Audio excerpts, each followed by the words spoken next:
What happens when a man, betrayed and abandoned by his wife, is left to raise his twin daughters alone? Years later, the story takes an unexpected turn. Success, revenge, and reconciliation intertwine in a way you won't see coming. Curious to know how Isaac's journey unfolds?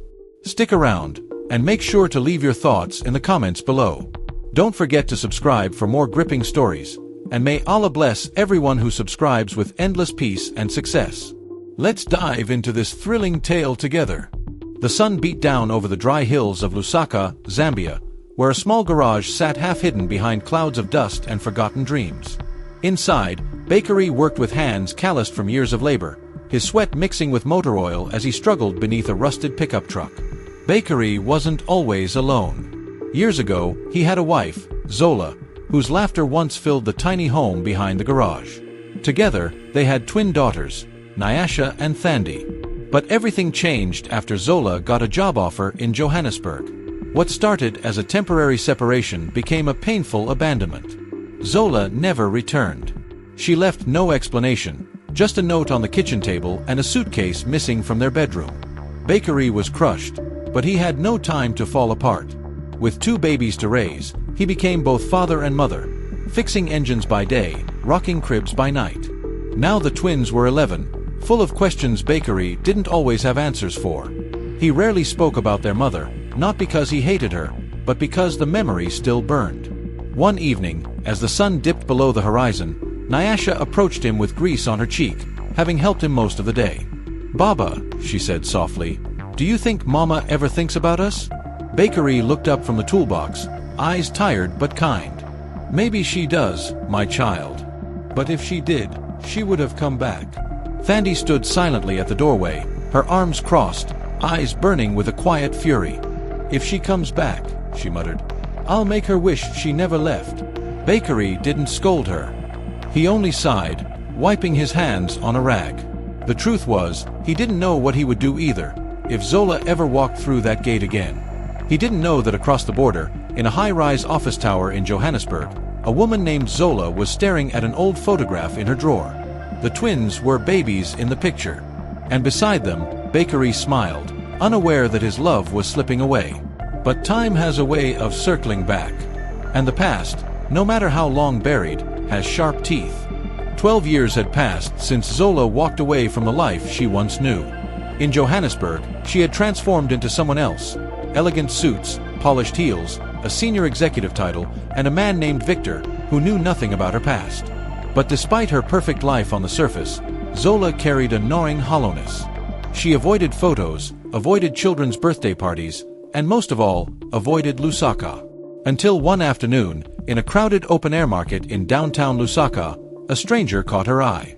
Zola wasn't supposed to be there. It was only a brief layover on her way to a business summit in Nairobi. But curiosity pulled her from the hotel, into the heart of the city she once called home. The girl was maybe 11, with deep brown skin and sharp eyes too wise for her age. She bartered with a tomato vendor like a seasoned adult. Zola stopped mid-step, her breath catching. The girl had her dimples. Her eyes. She followed from a distance, her heels clicking awkwardly against the dirt. The girl was soon joined by another, identical, except her braids were tied back in a red cloth. Twins. Zola's heart stammered. Her legs weakened. She clutched a market post to steady herself. "Nyasha! Thandi! Hurry!" A deep voice called from behind a rickety van. And then she saw him, Bakery. His hands were stained with grease, his shirt torn at the shoulder. But his face was unmistakable. Older. Weary. Still beautiful in that quiet, dependable way.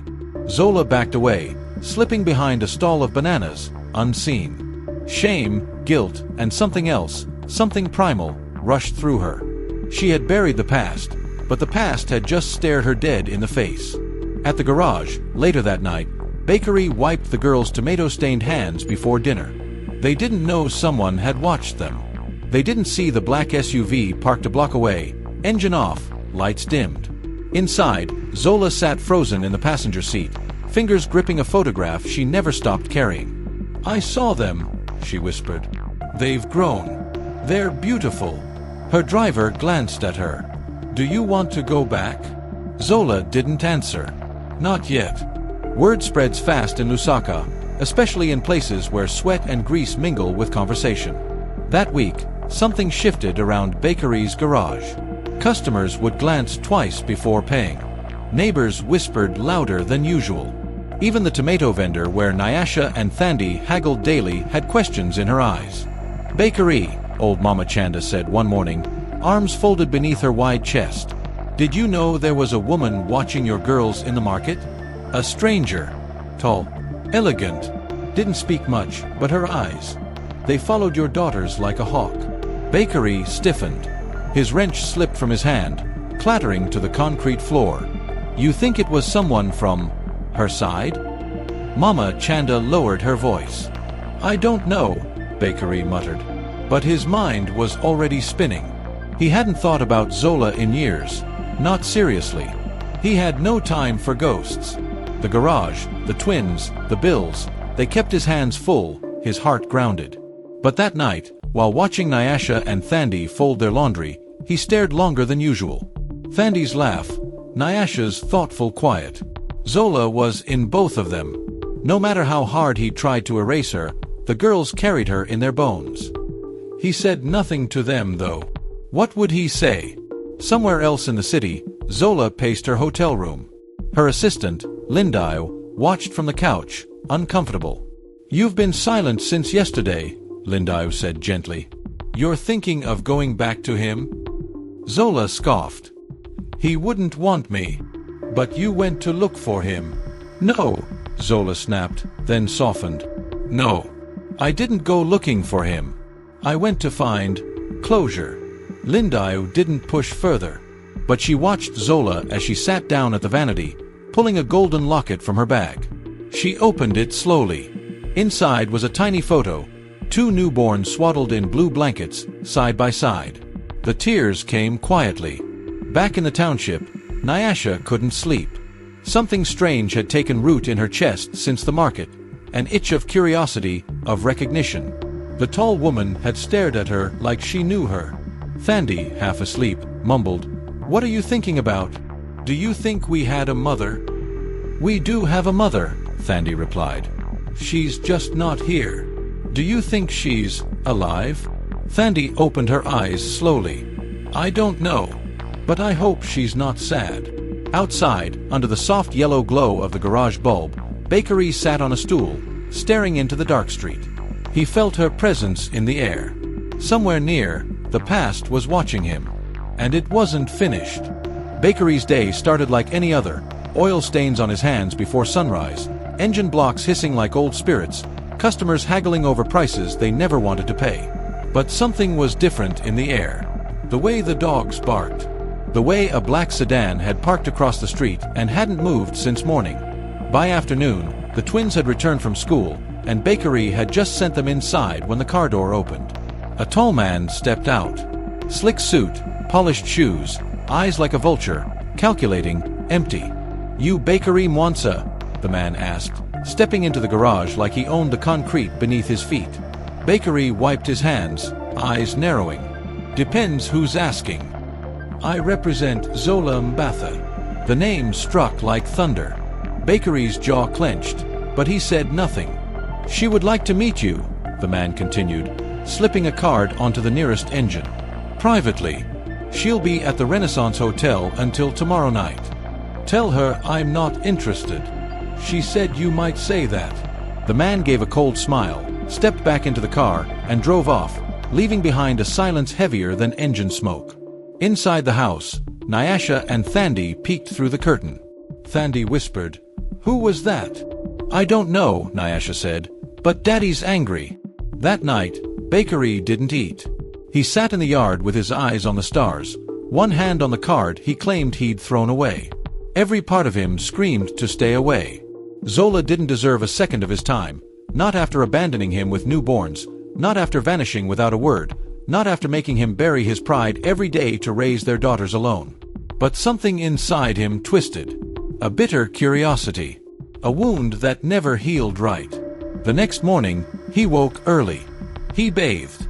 He put on the cleanest shirt he owned. He told the girls he had to handle something in town. They didn't ask. They sensed it. At exactly 10 a.m., he walked into the Renaissance Hotel. He expected luxury. He didn't expect the woman waiting for him to steal his breath. Zola stood by the window, wrapped in a silk robe, hair pinned high, her figure the same and yet sharper, like time had carved her from stone. She turned when the door closed. Her eyes widened slightly, just slightly.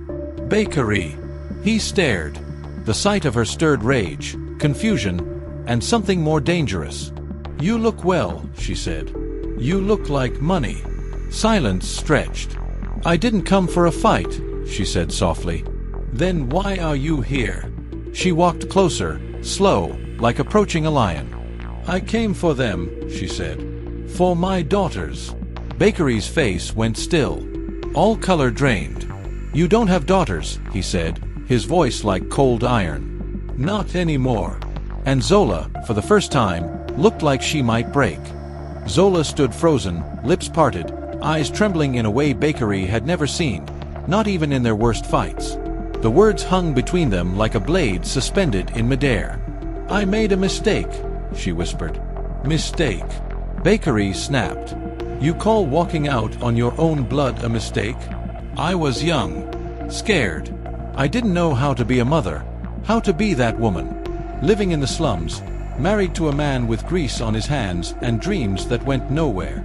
Bakery's fists clenched, but he kept still. "I told myself I'd come back once I made something of myself. I thought if I had enough money, enough power, I could give them a better life."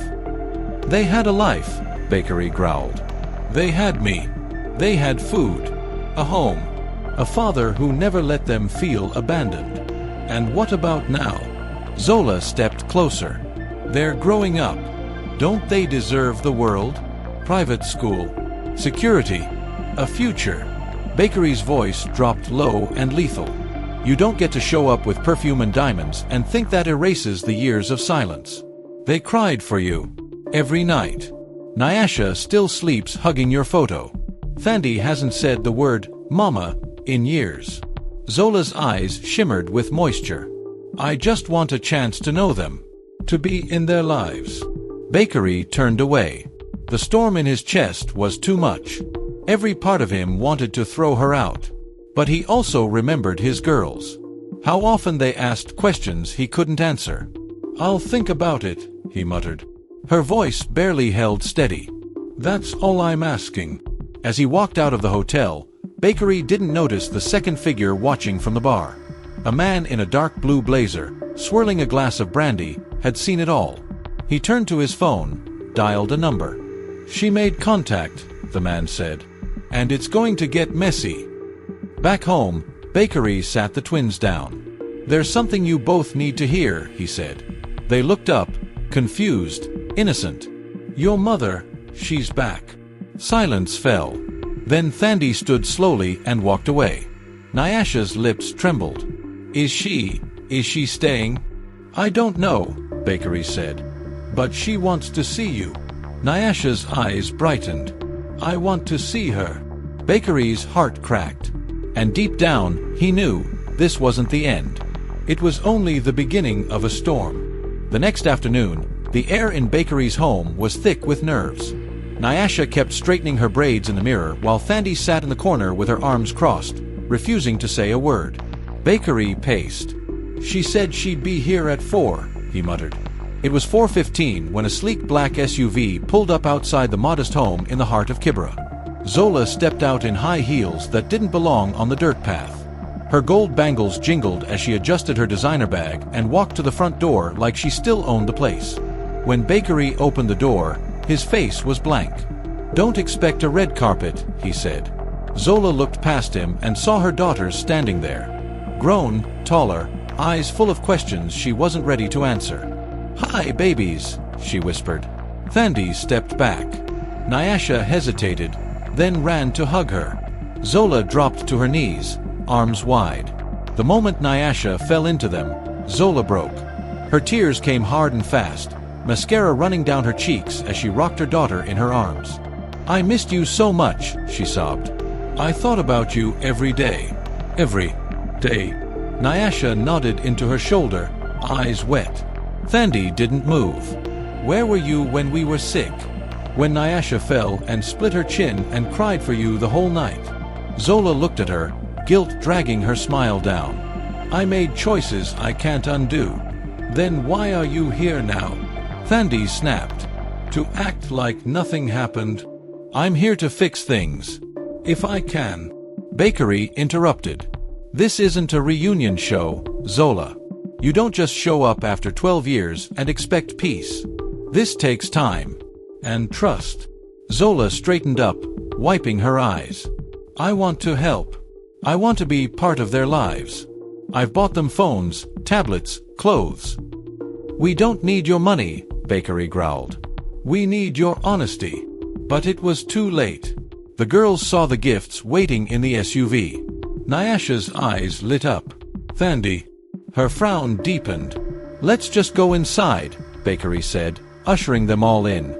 From across the street, the man in the dark blazer was watching again, seated in a cheap Boda Boda parked discreetly by the shop. He snapped a photo and made another call. She's inside the house. Next phase begins tomorrow. The voice on the other end replied coldly, make sure Bakery regrets ever saying no to us.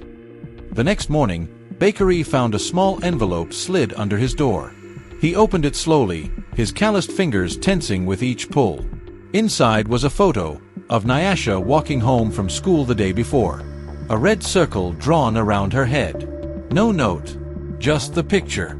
His heart stopped. Bakery dropped into the nearest chair. Sweat formed on his brow. He grabbed his phone and dialed quickly. Detective Obeisai. We need to talk. Minutes later, Detective Obeisai arrived. A tall, broad-shouldered man with sharp eyes and a quiet voice. He listened as Bakery showed him the photo. Someone's watching your family, Obeisai said. Do you know anyone who'd want to harm you? Bakery hesitated. I told a man off 2 months ago. Said no to a job that felt dirty. They wanted me to fix up trucks for illegal fuel runs. I refused. They didn't like that. You should have told me sooner, Obeisai muttered. You might have already been marked. Bakery rubbed his face. I didn't think it would go this far. Just then, Thandi burst into the room, breathless. Baba, someone followed us from school. Obeisai stood quickly. Describe them. Thandi's voice trembled. A man on a bike. Black helmet. Kept slowing down, staring at us. Nyasha walked in behind her, her arms full of gifts from Zola. She froze when she saw Obeisai and the photo on the table. What's going on? She whispered. Bakery swallowed hard. Someone wants to scare us. But I promise, they won't get close. Not with me here. Zola arrived moments later, sensing the tension. Is this about me? She asked softly. Bakery turned to her, eyes sharp. It's about all of us now. Obeisai nodded. We'll station someone near the school. And your house. But if they want to send a message, this is just the beginning. Later that night, Bakery couldn't sleep. He walked out into the yard, eyes scanning the darkness. Across the street, a shadow shifted, then vanished. Inside the SUV parked a few houses away, a voice whispered into a burner phone. They're scared now. Time to raise the stakes. The days following the chilling warning felt like a blur for Bakery. He kept the family close, watching every corner, every shadow. The photo was just the beginning, and it weighed on him like a constant storm cloud. He tried to keep his daughters calm, but they were aware of the change in their father's demeanor, the edge in his voice. Zola, too, began to grow anxious. The lingering fear was palpable even in the quiet moments when they shared meals, the warmth of their home failing to shield them from the unease that crept in. One evening, Bakery returned from his workshop later than usual, his hands covered in grease, his mind racing. As he entered the house, the smell of food filled the air, but something was off. His daughters sat by the table, silent. Zola was standing near the window, peering out into the dark streets. Zola, Bakery called, his voice hoarse. What's going on? She turned, her eyes wide with a mix of fear and confusion. I saw a car parked outside. I think they're watching us again. Bakery's pulse quickened. He quickly checked the windows, but the street was empty. His instincts screamed that it was not safe. Not anymore. "Get your things. We're leaving tonight," he said, his voice calm but firm. Nyasha, ever the observant one, noticed the sudden tension in her father's tone. "Where are we going?" she asked, her voice soft. "Anywhere but here. We'll figure it out along the way. Just pack a bag." Zola didn't ask questions. She moved swiftly, helping the girls gather their things. Bakery hurried to the garage, grabbing his toolbox and the old truck keys. But as he turned to leave, a loud knock echoed from the front door. Frozen, Bakery's heart hammered in his chest. "Don't answer it," Zola whispered, pulling the girls back from the door. But it was too late. The door creaked open, and there stood a man, tall, with a scar running down the side of his face. His dark sunglasses did nothing to mask the menace in his eyes. "I'm looking for Bakery," the man said, his voice low, dangerous. Bakery's grip tightened on the doorframe, his mind racing for an escape plan. But the man stepped forward, blocking the exit. "Leave. Now," Bakery commanded, his voice steady. The man's lips curled into a sneer. "You're not going anywhere, Bakery. This is where you pay for your mistake. That truck of yours, it's ours now." Zola stepped forward, protective. "You can't just stay out of this," the man snapped, turning his gaze on her. He stepped closer to Bakery. "You thought you could walk away, huh? But you're already too deep. We don't forget." Bakery stood tall, his chest swelling with resolve. "I won't let you hurt my family." A tense silence followed, broken only by the sound of an engine rumbling in the distance. The man glanced over his shoulder, his jaw tightening. "We'll be seeing you again. Don't think this is over," he muttered, stepping back. Before Bakery could react, the man turned and disappeared into the night, leaving Bakery with a gnawing sense of dread. "Are you okay?" Zola whispered, her voice trembling. Bakery nodded, though his mind was anything but calm. He turned to his daughters, pulling them close. "We need to go now. No more waiting." Within moments, they were in the truck, the engine roaring to life as Bakery drove them away, the sound of their tires tearing down the street echoing in the night. The truck roared down the empty highway, the night air cool and unsettling.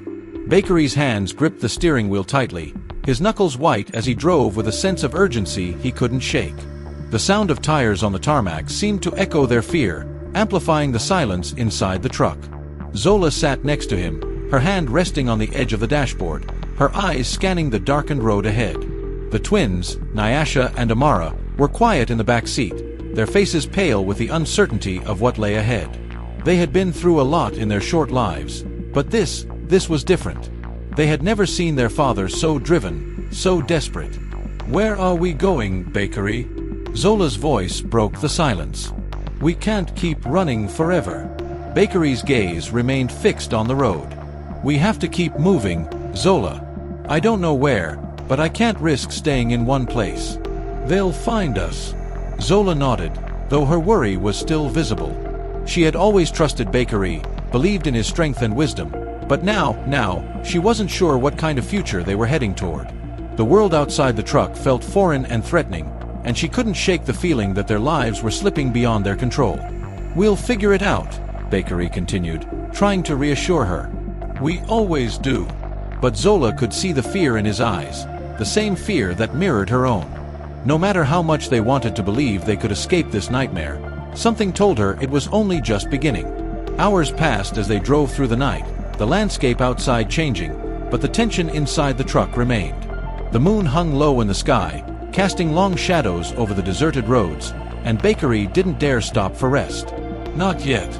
At one point, Nyasha, who had been unusually quiet, finally spoke up from the back seat. "Dad, are we in trouble?"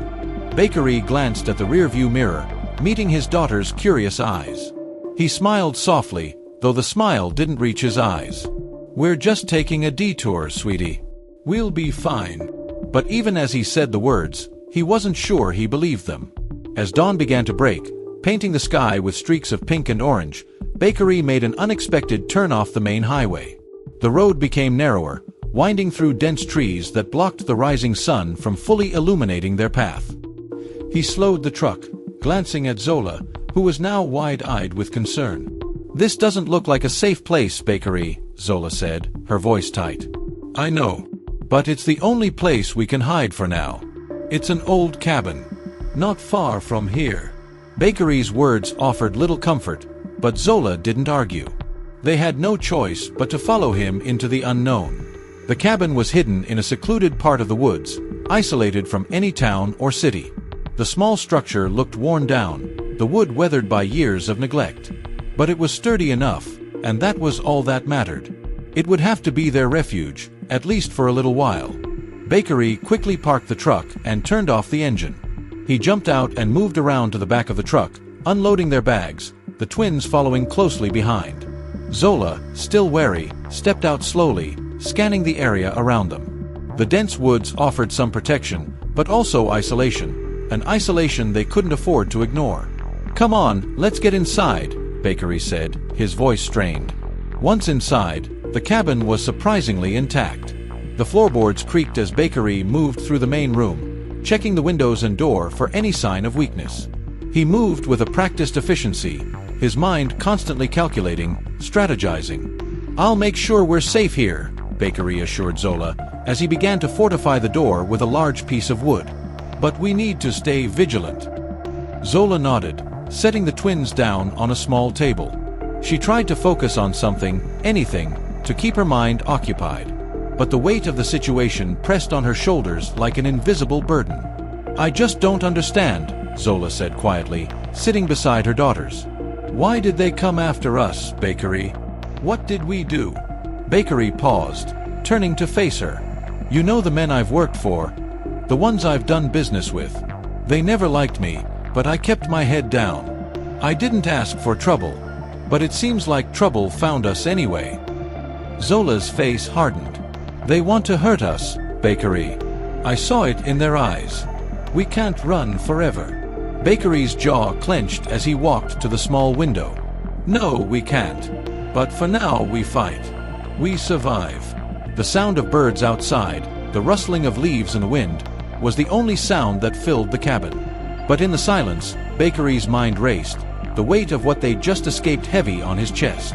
They were safe, for now. But how long would that last? Years had passed since Abigail and Isaac's lives had been intertwined, and each time they met, the memories of the pain, the betrayal, and the love they once shared haunted them both. Despite everything, Isaac's heart still held a piece for her, but the wounds of abandonment were too deep to ignore. Abigail's eyes never left the court papers that had arrived in her office. The legal system was slow, but this was it. The case against her estranged husband was moving forward. The allegations were grave, and this time, she was determined not to let Isaac escape the consequences. The tables had turned, and now it was Isaac who was fighting to clear his name, while Abigail found herself struggling with her own sense of justice. Meanwhile, Isaac had been working tirelessly to rebuild his life, with little support. The mechanic shop was no longer struggling, but the emotional toll had left deep scars. Despite the constant battle to stay afloat, he could not forget the twins. They had become the reason he fought so hard, a reason to push forward even when everything seemed to be falling apart. The court date was set. Isaac stood nervously at the door of the courtroom as his former wife entered with her lawyer. The twin girls, now teenagers, sat in the back, their eyes trained on their father. Neither knew what to expect, but they could feel the tension in the air. Abigail's voice rang out, strong and determined, as she spoke to the judge. "Isaac was never the father he promised to be. He abandoned us when we needed him the most. It's time for him to face the consequences of his actions." Isaac stood still, his face pale. "I did everything I could. I worked hard for us, for my family, but I wasn't given the chance to prove it. I've never stopped loving them." But the truth was hard to hear. Abigail's story was one of resilience and survival, but her pain was evident in every word. She had given up everything for a life that she never wanted, but in the process, she had made herself stronger. The courtroom remained silent as the judge deliberated. It was clear that both sides had their stories, but who would win in the end?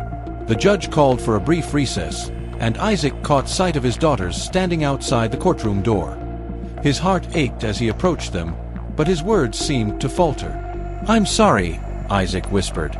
One of the girls, now 15 years old, looked him in the eye, her voice full of emotion. "You abandoned us, Dad. We had to survive without you. I don't know if I can forgive you for that."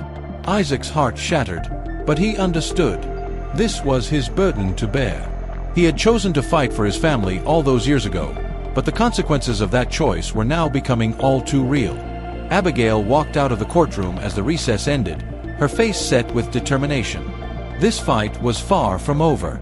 As much as she wanted to end this, a part of her was still clinging to the hope that Isaac could change. She wasn't sure if it was out of love or out of a desperate need for closure. The case was only just beginning. Would Isaac's past come back to haunt him, or would he finally be able to fight for the redemption he had longed for? The court hearing had taken a toll on both Isaac and Abigail. Each step they took seemed to unravel more of their shared past, leaving scars that were still tender and raw. The twins had witnessed the disintegration of their family, but they had also witnessed their parents' struggles to heal, even if the path to healing was not a smooth one. Abigail sat alone in her office later that evening, the weight of the day settling heavily on her shoulders. She had won the first round of the court battle, but deep down, she wasn't sure if it was enough. Isaac's words echoed in her mind, how he had once loved them, how he had tried. The thing was, no amount of words could undo the years of absence and pain. But as much as she wanted to hold on to that anger, she knew that the truth had to come out. There were things Isaac had never told her, secrets that had been buried for years. She picked up the file from the desk, her fingers brushing over the case papers, but it wasn't the court documents that drew her attention. It was the letter that had been hidden away for so long. The letter Isaac had written all those years ago, before he left. She had never read it. In fact, she had pushed it aside, convinced it was a final goodbye. But now, staring at the paper, she wondered if it was more than that. With trembling hands, she opened the letter, her heart pounding with anticipation. "Abigail," it began. "I can't explain why I left. It wasn't just about me or you, it was about the world that seemed to be pulling us apart. I've failed you, and there's nothing I can say to make it right. But please know, I never wanted to leave.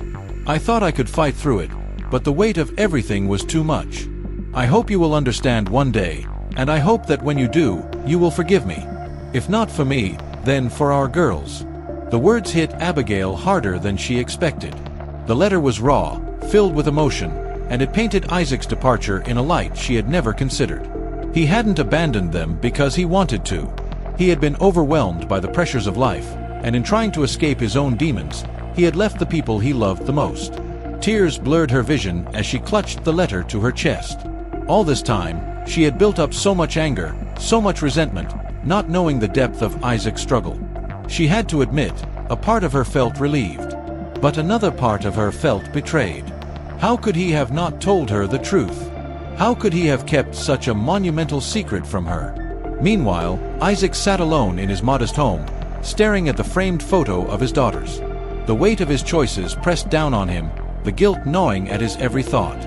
He knew he couldn't undo the past, but maybe, just maybe, there was a chance to make things right.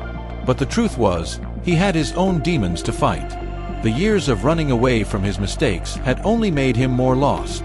He wasn't sure if he was even worthy of redemption. As the night grew darker, his phone buzzed. It was a message from Abigail, the first in years. "Isaac, I've read the letter." His heart skipped a beat, his fingers hovering over the screen.